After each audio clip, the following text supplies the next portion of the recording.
The challenge in the life sciences here is we are very strictly held to what the manufacturer says. So listed into that user manual is the preventative maintenance schedule, and we're heavily audited.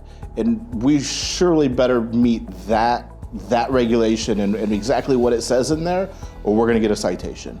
Citations take a lot of time to fix. It's very expensive. We also are held to the CFR's Code of Federal Regulations. Some of those laws haven't been updated since the 70s, and they say things about how often you have to test thermometers or to meet within your lab.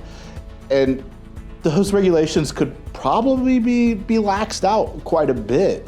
But we're still held to them, and so we have to have really strict scheduling and cadences of our preventative maintenance. We have to look at things too, and not just, hey, this failed the maintenance or we didn't get to the maintenance. We also then have to say, how does that impact the products? How does that impact the test results that we've sent out? How does that impact everybody's lives?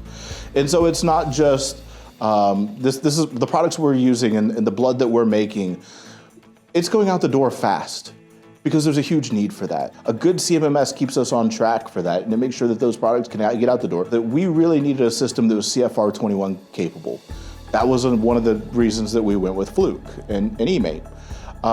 That's a huge, not every software does that. It requires that you have to have complete audit trails. It requires that you have to have validated systems. So we have to have a validated system for our software. That's one of the things that we're able to do with eMaint and solve those regulatory challenges.